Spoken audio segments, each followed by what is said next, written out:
5 assuntos, tá, que o ideal é que a gente chegue no Enem compreendendo em sociologia. Que a gente chegue no Enem com algum nível de segurança sobre eles. Sociologia é uma disciplina que, às vezes, foi muito destratada no ensino médio, né? Claro que eu tô fazendo uma generalização, mas pelo que eu tenho de relatos e o que aconteceu comigo, a sociologia não foi ensinada no ensino médio. Sociologia que eu tive no ensino médio era um professor chegando, jogando um tema pra classe e dizendo, ó, debatam. Quando muito era isso. Então, o que acontece, né? A gente chega meio que em defasagem pro Enem. Então, primeira coisa, se tu não estudou esses temas ainda, não te assusta, tá? São temas que é legal de estudar, que dá pra entender forte, dá pra entender bem até o Enem. Mas não são temas tipo, quem é que tu tem que estudar? Fulano de tal. Tem que estudar Marx pro Enem. Não é isso.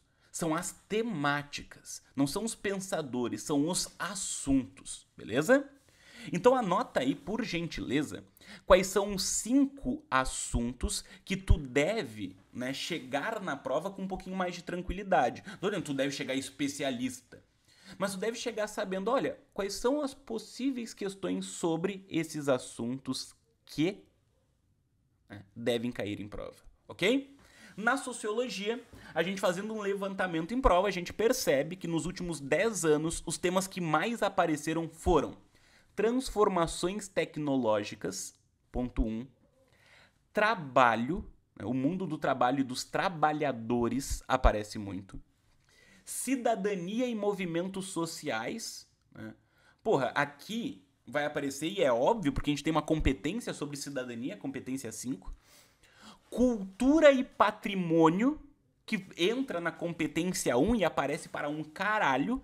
E sociedade e meio ambiente. Tá?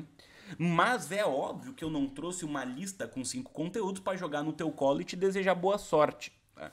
O que a gente vai fazer agora é o seguinte, eu trouxe uma questão do Enem para cada uma dessas áreas. Em cada uma delas eu tenho uma dica. Como que tu lida com esse tipo de questão quando essa temática aparece? E eu garanto, tu vai encontrar esses 5 temas na tua prova em 2022. Tu vai encontrar esses 5 temas na tua prova de 2022. Tu vai encontrar a questão sobre transformação tecnológica. Né?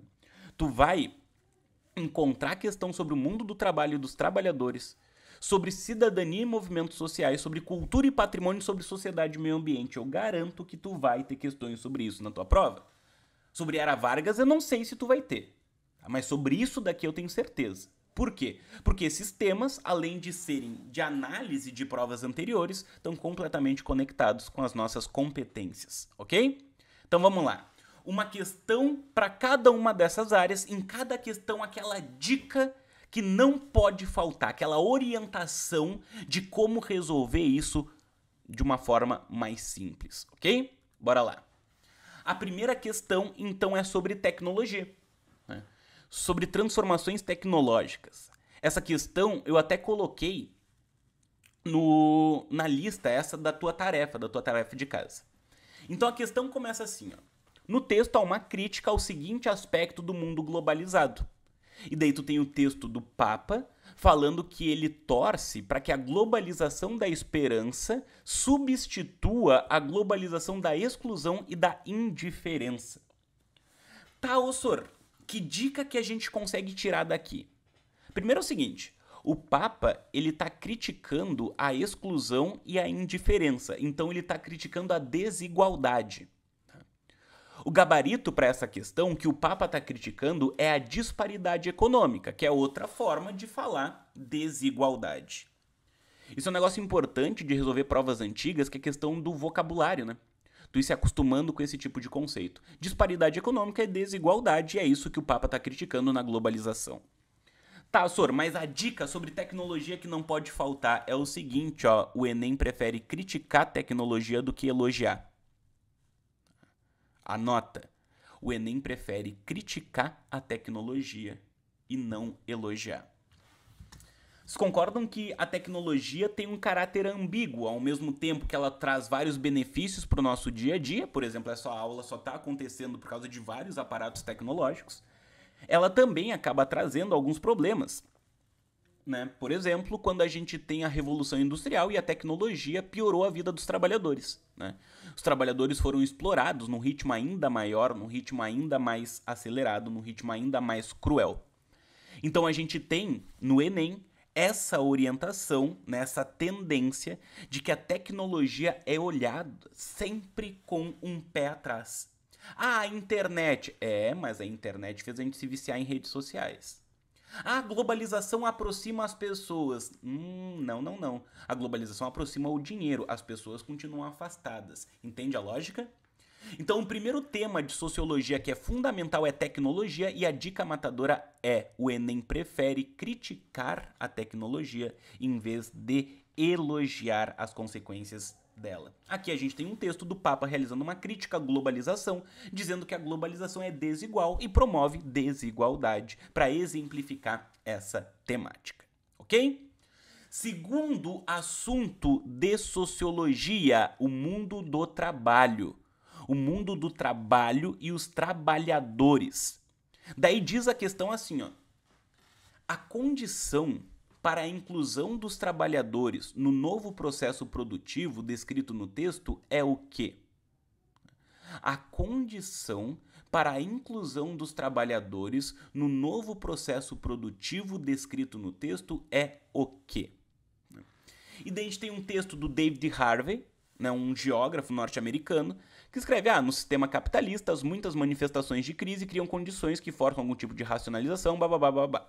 Tá? A resposta para essa questão é qualificação profissional. Né? Então, qual é a dica? Né? Qual é a dica matadora? Quando a gente fala sobre trabalho, pessoal, estudem toyotismo e neoliberalismo. Tá anotando? Quando aparecem questões sobre o trabalho no Enem, tu deve ter estudado o toyotismo, o modelo de trabalho chamado toyotismo, e tu deve estudar também o neoliberalismo. A gente hoje vive um processo em que trabalhadores têm perdido as leis trabalhistas, segurança social.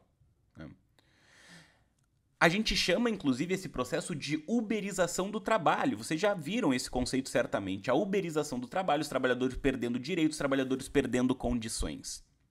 Para que tu entenda bem esse processo, essa é a recomendação. Estuda toyotismo e neoliberalismo e os impactos dessas coisas no mundo do trabalho. Eu tenho bastante convicção que isso vai te salvar em alguma questão, tá? Desse ano. Porque aparece demais. O toyotismo e o novo mundo do trabalho, o toyotismo e o trabalho no mundo neoliberal aparecem o tempo todo. Beleza? Quando eu falei de tecnologia, a dica era, o Enem prefere criticar. Agora que eu falo de trabalho, a dica é, estuda toyotismo e estuda neoliberalismo, né? Entende o que esses conceitos significam. Agora eu vou falar sobre cidadania e movimentos sociais. Essa questão eu coloquei na tua tarefa também. É aquela questão que fala sobre as mulheres conquistando o direito ao voto no Brasil. Essa dica aqui ela é muito matadora, de verdade. Tá? Quem já teve aula de resolução de questões comigo aí vai dizer, tenho certeza. Porque isso daqui já apareceu muito em aula e a gente sempre lembra. Olha só. Tu lembra que tem uma competência no Enem dizendo que tu precisa valorizar a cidadania? Valorizar a cidadania. Não é só entender, é valorizar. Quando aparece uma conquista social no Enem, por exemplo, as mulheres conquistando o direito ao voto, quem é responsável por essa conquista é sempre o movimento social. Ok? Vamos de novo. Vai lá, né, a prova e traz uma conquista. Por exemplo, a criminalização do racismo no Brasil. Pode até sair um pouquinho, para tu ver como funciona. A criminalização do racismo no Brasil, uma conquista social importante. E o Enem pergunta, olha, esse processo é resultado do quê? Esse processo é resultado da luta do movimento negro. Que talvez não esteja escrito dessa forma. Pode estar, olha, esse processo é resultado de luta por cidadania. Esse processo é resultado da luta de grupos sociais subalternos. Mas O processo de conquista social no Enem é sempre resultado da luta social, dos movimentos sociais. Tá, ô senhor, mas como que não seria? Olha só, olha aqui. Aqui, por exemplo, né, a gente tem a ideia de que, na letra C, olha, as mulheres conquistaram o voto porque o governo quis. Não, é o movimento social. Ah, as mulheres conquistaram o voto porque as igrejas protestantes quiseram. Não, é o movimento social. Então, se as mulheres conquistaram o voto, o que aconteceu? Uma campanha, um movimento em busca de expandir a cidadania, para que as mulheres fossem vistas também como cidadãs. Abolição da escravatura. Abolição da escravatura no Brasil. Esse exemplo é muito bom. Abolição da escravatura no Brasil. Quem foi o responsável? A pressão da Inglaterra, caralho? Não. A princesa Isabel? Óbvio que não. Os movimentos abolicionistas no Brasil, muita gente marcaria a pressão da Inglaterra nessa. Né? Claro que a prova não ia colocar tão simples assim, ou um ou outro, tá? Estaria errado. Mas a prova nunca vai colocar que o mérito principal por uma conquista social não é do movimento social. O mérito sempre é do movimento social, ok? Aqui o movimento social aparece com o nome de campanha de extensão da cidadania, mas poderia estar aqui como a pressão do movimento feminista, a pressão do movimento de mulheres, poderia ser, mas sempre o movimento social, ok? Então, tecnologia, o Enem prefere criticar.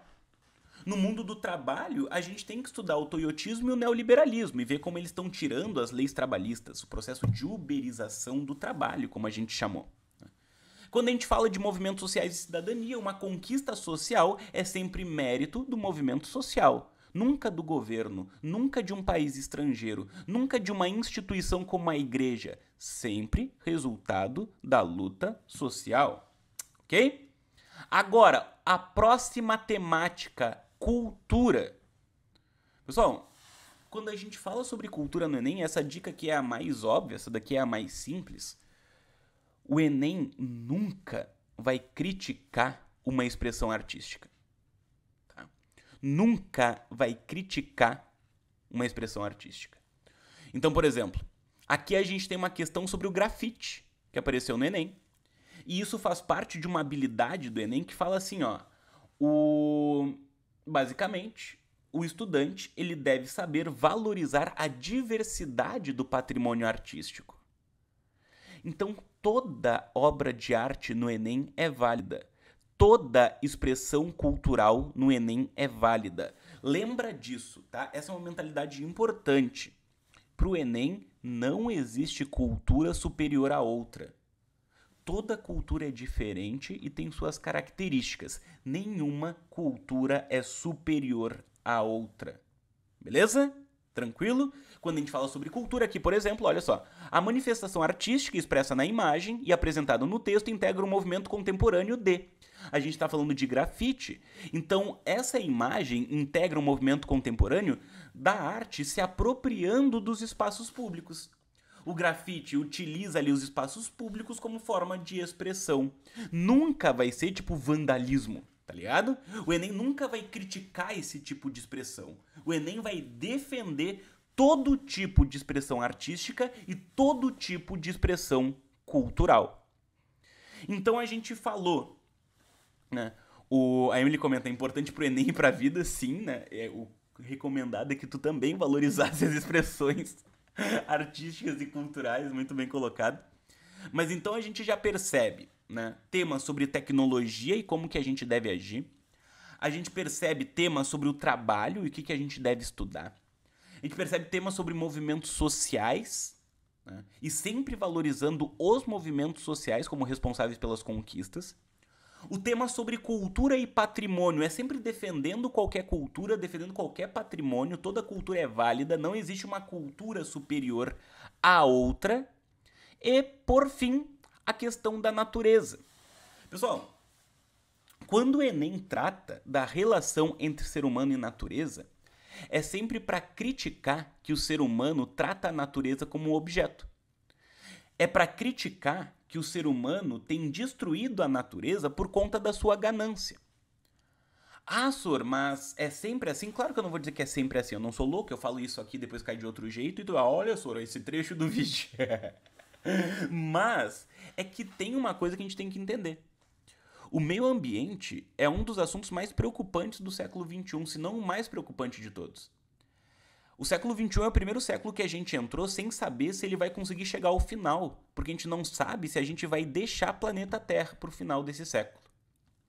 É a primeira vez na história que a gente não tem certeza se as gerações futuras vão conseguir viver no planeta que a gente vai deixar para elas. E o Enem é uma prova social, o Enem é uma prova cidadã. O Enem vai trazer a discussão mais importante do século XXI, que é a preservação ambiental. E se hoje o planeta está tão destruído, é porque a gente tem tratado a natureza direitinho? Não, né? Porque a gente tem feito merda. Então o Enem vai criticar que a gente tem tratado a natureza como um objeto e a gente tem utilizado a natureza só em benefício próprio, sem pensar na sua preservação.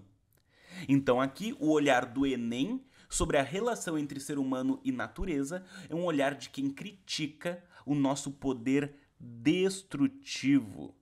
Tá? O nosso poder destrutivo sobre o meio ambiente. Fechou? Vou voltar ali nas nossas 5 temáticas de sociologia para garantir que a gente compreendeu. Transformações tecnológicas. Cuidado, o Enem adora criticar os impactos da tecnologia. Trabalho. Dá uma olhada no toyotismo e no neoliberalismo, como que eles têm, né, precarizado o trabalho. Em movimentos sociais, uma conquista social é sempre resultado e mérito do movimento social. Na cultura e patrimônio, uma defesa irrestrita da variedade cultural, uma defesa da variedade artística. E quando a gente fala sobre sociedade e meio ambiente, é a crítica à forma como o ser humano tem deixado uma pegada indelével no planeta Terra. Uma pegada que, infelizmente, tem condenado possivelmente gerações futuras a não terem qualidade de vida sobre o nosso planeta. Uma discussão que é talvez a mais importante do século XXI. Repito, o Enem não se negaria a falar sobre isso. E assim, cambada, a gente tem os 5 grandes temas de sociologia com dicas de como orientar o teu olhar, né? Dicas de como orientar o teu olhar quando cada um desses temas aparece.